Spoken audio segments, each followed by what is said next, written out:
नमस्कार दोस्तों, स्वागत है आप सबों का एक बार फिर से क्वालिटी एंड फैक्ट पर।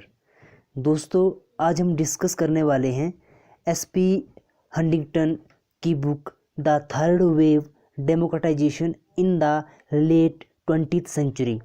ये बुक इन्होंने लिखी थी 1991 को। दोस्तों, एसपी हंटिंगटन अपनी इस बुक में कहते हैं कि विश्व में डेमोक्रेटाइजेशन का विकास, डेमोक्रेसी का विकास 3 चरणों में होता है।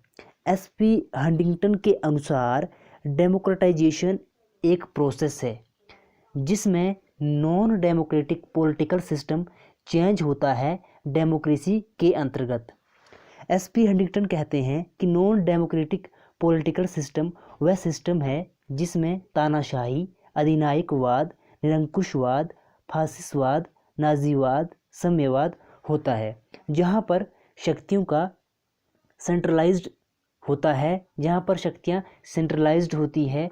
पावर किसी एक व्यक्ति के हाथों में, किसी एक समूह के हाथों में या किसी एक पार्टी के हाथों में होती है, और वहाँ पर उस पॉलिटिकल सिस्टम में डिक्टेटरशिप होती है। नागरिकों को किसी भी प्रकार की ना स्वतंत्रताएँ होती है, ना ही उनको किसी प्रकार के अधिकार होते हैं, ना ही वहाँ पर किसी प्रकार का ओपोजिशन होता है। वहाँ पर जितने भी सारे इंस्टीट्यूशन होते हैं वो जो है ऑटोमन पूरी तरह से नहीं होते हैं। और जो डेमोक्रेटाइजेशन है उस डेमोक्रेटाइजेशन में जो डेमोक्रेसी की वैल्यूज़ हैं, उन वैल्यूज़ का विस्तृत रूप से जो है प्रयोग किया जाता है, उनका विस्तृत रूप से विस्तार किया जाता है।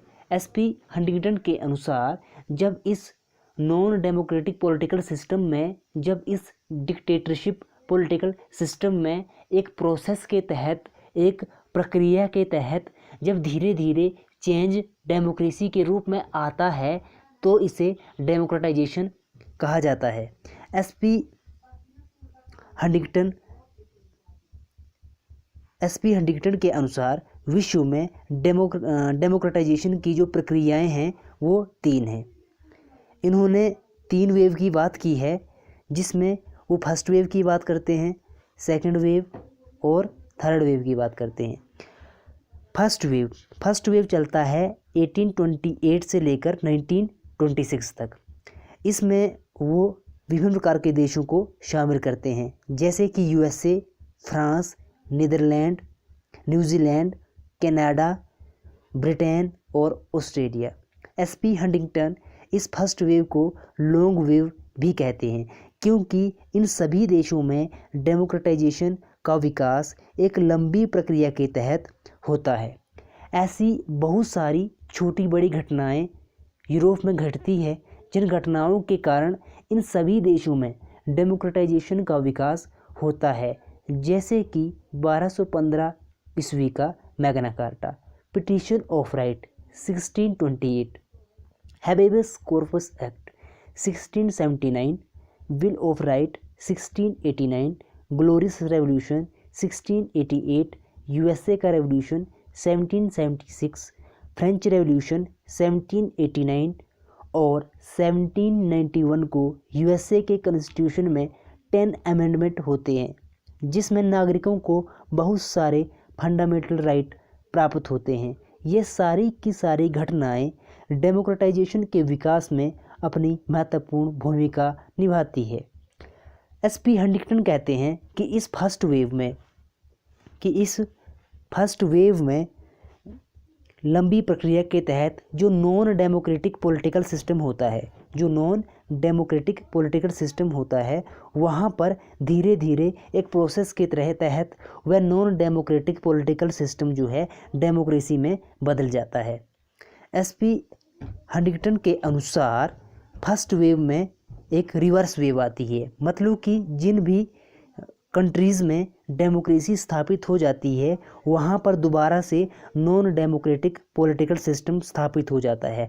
वहाँ पर दोबारा से शक्तियाँ किसी एक व्यक्ति के हाथों में आ जाती है। वो कहते हैं कि 1922 से लेकर 1942 तक जो है रिवर्स वेव आता है। इस वेव में जो है जिन देशों में डेमोक्रेसी स्थापित होती है वहाँ पर दोबारा से नॉन डेमोक्रेटिक पॉलिटिकल सिस्टम स्थापित हो जाता है। अब डिस्कस करते हैं सेकंड वेव की। एसपी हंटिंगटन सेकंड वेव के बारे में बताते हैं कि सेकंड वेव जो है वो 1945 से लेकर 1962 तक चलता है। एसपी हंटिंगटन के अनुसार second wave second world war के बाद शुरू होता है। सेकंड वर्ल्ड वॉर के बाद बहुत सारे एशिया और अफ्रीका के देश स्वतंत्र होते हैं और वहाँ पर डीकोलोनाइजेशन की प्रक्रिया के तहत लोकतंत्र आता है। जैसे कि हम सभी जानते हैं कि द्वितीय विश्व युद्ध के बाद जैसे ही ये देश स्वतंत्र होते हैं तो इन देशों में जो है डेमोक्रेसी को अपनाया जाता है और बहुत सारे देश यूरोपीय शक्तियों के चुंगल से पूरी तरह से आज़ाद हो जाते हैं। जब ये देश जो है आज़ाद नहीं हुए थे तो इससे पहले यूरोपीय शक्तियों का इन देशों के ऊपर कंट्रोल था और इन देशों के ऊपर अपनी डिक्टेटरशिप थी। लेकिन 1945 के बाद जैसे ही एशिया और अफ्रीका के सारे देश स्वतंत्र होते हैं तो इन देशों में डेमोक्रेटाइजेशन की प्रक्रिया जो है शुरू हो जाती है। इस सेकंड वेव में एसपी हंटिंगटन विभिन्न प्रकार के देशों को शामिल करते हैं, जैसे कि India,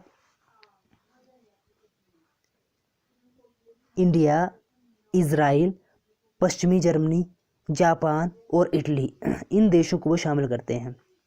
India, Israel, Japan, Italy और पश्चिमी जर्मनी जैसे देशों को इसमें शामिल करते हैं। जिस तरीके से एसपी हंटिंगटन फर्स्ट वेव में रिवर्स वेव की बात करते हैं कि किस तरीके से, जैसे कि फर्स्ट वेव में जिन देशों में जो है dictatorship non democratic political system था वहाँ पर डेमोक्रेसी की स्थापना होती है, लेकिन दोबारा से वहाँ पर रिवर्स वेव आता है और दोबारा से डिक्टेटरशिप स्थापित हो जाती है। वैसे ही सेकंड वेव में भी वो जो है डिक्टेटरशिप की बात करते हैं, रिवर्स वेव की बात करते हैं कि सेकंड वेव में भी ऐसा ही होता है कि सेकंड वेव में भी रिवर्स वेव आती है। ये आती है 1958 से 1975 के बीच में। यदि हम इस प्रक्रिया को अच्छे तरीके से अध्ययन करें तो हम इंडिया का एग्जाम्पल ले सकते हैं कि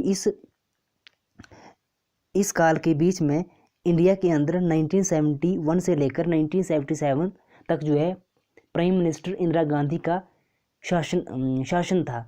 उस टाइम वहाँ पर उनकी डिक्टेटरशिप थी, जितनी भी सारी पावर थी वो सेंट्रलाइज्ड हो गई थी, उनके हाथों में आ गई थी। नागरिकों के अधिकार और स्वतंत्रताओं का जो है हनन हो रहा था और जितने भी सारे इंस्टीट्यूशन थे उन सारे इंस्टीट्यूशन के बीच इंटरफेयर किया जा रहा था। उधर हम अगर पाकिस्तान की बात करें तो पाकिस्तान में आरंभ में तो डेमोक्रेसी की स्थापना होती है, लेकिन बाद में वहाँ पर भी मिलिट्री का रूल स्थापित हो जाता है और पावर जो है सेंट्रलाइज्ड हो जाती है और किसी एक व्यक्ति की वहाँ पर डिक्टेटरशिप स्थापित हो जाती है।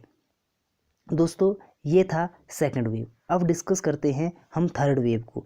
एसपी हंटिंगटन थर्ड वेव के बारे में बताते हैं कि जो थर्ड वेव है वो 1974 से अब तक स्टार्ट होता है। थर्ड वेव में वो जिन देशों को शामिल करते हैं वो है स्पेन, पुर्तगाल, चिली और अर्जेंटीना। इन देशों को वो है थर्ड वेव में शामिल करते हैं। पूर्वी यूरोप के अन्य देश जो है लोकतंत्री हुए जो पहले साम्यवादी थे। दोस्तों ये था थर्ड वेव का कॉन्सेप्ट एसपी हंटिंगटन का, जिसमें वो फर्स्ट वेव की बात करते हैं, सेकंड वेव की बात करते हैं और थर्ड वेव की बात करते हैं। यहाँ से क्वेश्चन किसी भी तरीके से आ सकता है, जैसे कि फर्स्ट वेव में कौन कौन से देश शामिल हैं या कौन कौन से नहीं है, या सेकंड वेव में कौन कौन से शामिल हैं या कौन से नहीं है, और थर्ड वेव में कौन कौन से शामिल देश हैं या कौन कौन से नहीं हैं। जैसे कि फर्स्ट वेव 1828 से 1926 तक स्टार्ट होती है। इसमें जो शामिल कंट्रीज़ हैं वो है USA, France, Netherland, New Zealand, Canada, Britain और ऑस्ट्रेलिया। सेकंड वेव 1945 टू 1962 तक जो है स्टार्ट होता है। ये जो है द्वितीय विश्व युद्ध के बाद स्टार्ट होता है। इसमें जो है जैसे कि इंडिया, इजराइल, पश्चिमी जर्मनी जैसे देशों को शामिल करते हैं। और जो थर्ड वेव है इसमें वो स्पेन, पुर्तगाल, चिली और अर्जेंटीना जैसे देशों को वो शामिल करते हैं। दोस्तों एसपी हंटिंगटन डेमोक्रेटाइजेशन के टाइप बताते हैं। वो डेमोक्रेटाइजेशन के 3 टाइप बताते हैं। जो फर्स्ट टाइप है वो है एग्रीमेंट। वो कहते हैं कि शासक और विपक्षी दल के बीच में एग्रीमेंट होगा। एग्रीमेंट मतलब कि जो शासक, डिक्टेटरशिप वाला जो शासक होगा वो विपक्षी दलों के साथ जो है एग्रीमेंट कर लेगा। जिस तरीके से एक डिक्टेटरशिप के शासक, जो एक डिक्टेटरशिप वाला शासक होता है, जिस तरीके से वो विपक्ष को दबाता है, उस तरीके से शासक विपक्ष को दबाएगा नहीं, बल्कि उनके साथ एग्रीमेंट कर लेगा। जो भी ओपोजिशन की तरफ से, जो भी ओपोजिशन लीडर की तरफ से अपनी मांगें होगी, जो भी उनके द्वारा डिमांड रखी जाएगी, उस डिमांड को जो है शासक के द्वारा एक्सेप्ट किया जाएगा। और कहीं ना कहीं अपना जो उसका पॉलिटिकल सिस्टम होगा, उस सिस्टम में जो है कहीं ना कहीं लिबरल पॉलिसी को अपनाया जाएगा। कहीं ना कहीं जो है डेमोक्रेसी की वैल्यूज़ को अपनाया जाएगा और डेमोक्रेटाइजेशन का विकास किया जाएगा। एसपी हंटिंगटन डेमोक्रेटाइजेशन के तीसरे टाइप बताते हैं। वो बताते हैं कि जो तीसरा टाइप है वो है सोशल पॉलिटिकल मूवमेंट। जब भी किसी देश के अंदर सोशल और पॉलिटिकल मूवमेंट उठते हैं तो उस सोशल पॉलिटिकल मूवमेंट के द्वारा डेमोक्रेसी की वैल्यूज़ का विस्तृत रूप से विस्तार किया जाता है और डेमोक्रेटाइजेशन के लिए एक बहुत बड़ा जो है बढ़ावा मिलता है, डेमोक्रेटाइजेशन का विकास होता है। एसपी हंटिंगटन तीसरे टाइप बताते हैं। वो तीसरा टाइप अथॉरिटेरियन लीडर का रूपांतरण। जो तीसरा टाइप है वो है अथॉरिटेरियन लीडर का रूपांतरण। अथॉरिटेरियन जो लीडर है वो कहीं ना कहीं तरीके से लिबरल पॉलिसी को अपनाएगा और पावर का जो है डिसेंट्रलाइजेशन करेगा और जो सेंट्रलाइजेशन था उसे जो है ख़त्म करेगा। इस तरीके से वहाँ पर जो है डेमोक्रेटाइजेशन को बढ़ावा मिलेगा। ये 3 टाइप जो है एसपी हंटिंगटन ने बताए हैं कि डेमोक्रेटाइजेशन के 3 टाइप होंगे। एक होगा एग्रीमेंट के द्वारा डेमोक्रेटाइजेशन आएगी। एक होगा सोशल पॉलिटिकल मूवमेंट के द्वारा डेमोक्रेटाइजेशन आएगी। और तीसरा होगा अथॉरिटेरियन लीडर का रूपांतरण। जब एक अथॉरिटेरियन लीडर जो है लिबरल पॉलिसी को अपनाएगा और जो है पावर का सेंट्रलाइजेशन की जगह डिसेंट्रलाइजेशन करेगा, वहाँ पर डेमोक्रेटाइजेशन आएगा। दोस्तों इंडिया के एक फेमस स्कॉलर है वो है सुनील खिलानी की बुक है आइडिया ऑफ इंडिया। अपनी इस बुक में वो कहते हैं कि जो अमेरिकन और फ्रेंच रेवोल्यूशन है, इस रेवोल्यूशन के बाद लोकतंत्र का यदि सर्वाधिक रूप से बड़ा प्रयोग हुआ है वो हुआ है भारत में। एसपी हंटिंगटन के अनुसार डेमोक्रेटाइजेशन सबसे अच्छा वहाँ माना जाएगा। एसपी हंटिंगटन के अनुसार डेमोक्रेटाइजेशन सबसे अच्छा वहाँ पर माना जाएगा जब किसी देश को सर्वसत्तावादी व्यवस्था के दौरान ही लोकतंत्र बनाने की प्रक्रिया शुरू कर देनी चाहिए। एक देश के अंदर सभी भागों में समान रूप से इकोनॉमिक डेवलपमेंट होनी चाहिए। इंटरनेशनल कम्युनिटी का उसे सपोर्ट होना चाहिए। जब भी विश्व में डेमोक्रेसी की वेव चल रही होती है तो उस समय किसी भी देश में डेमोक्रेसी इस्टेब्लिश की जा सकती है। किसी भी देश में डेमोक्रेसी तभी बनी रहेगी यदि वहाँ पर शांतिपूर्ण तरीके से व्यवस्था बनी हुई हो। दोस्तों अब हम डिस्कस करेंगे critic of the third wave of democratisation. SP Huntington के इस कॉन्सेप्ट की कुछ विद्वानों के द्वारा जो है आलोचना भी की जाती है। ये आलोचना करने वाले जो विद्वान हैं वो हैं रे संके और डोरेंट। रे संके और डोरेंट 2 विद्वान हैं। इनके द्वारा जो है आलोचना की जाती है। वो कहते हैं कि 1990 के बाद लोकतंत्र की जो है चौथी लहर प्रारंभ हो जाती है। एसपी हंटिंगटन के द्वारा जिस थर्ड लहर की बात की जा रही है वो पूरी तरीके से गलत है, क्योंकि 90 के बाद लोकतंत्र की चौथी लहर प्रारंभ हो जाती है। क्योंकि जैसे ही यूएसएसआर का डिसइंटीग्रेशन होता है, वहाँ पर जितने भी सारे कम्युनिस्ट के गढ़ होते हैं, जैसे ही वो ढह जाते हैं, वहाँ पर उन देशों में जो है धीरे धीरे एक प्रोसेस के तहत डेमोक्रेसी इस्टेब्लिश होने लगती है। डेमोक्रेसी की वैल्यूज़ को उन देशों में जो है स्वीकार किया जाता है। इसके अतिरिक्त लिबरल फेमिनिज्म जो है आइडियोलॉजी और प्लूरलिज्म, कम्युनिटेरियनिज्म और मार्क्सिज्म के द्वारा भी एसपी हंटिंगटन के इस कॉन्सेप्ट की आलोचना की जाती है। दोस्तों, ये कॉन्सेप्ट था एसपी हंटिंगटन का the third wave of democratisation. I hope कि आपको ये कॉन्सेप्ट बहुत ही अच्छे तरीके से समझ आया होगा। दोस्तों, वीडियो को लाइक करें, शेयर करें और दोस्तों के साथ कमेंट करें। वीडियो के अंत तक सहयोग देने के लिए आपका तहे दिल से धन्यवाद।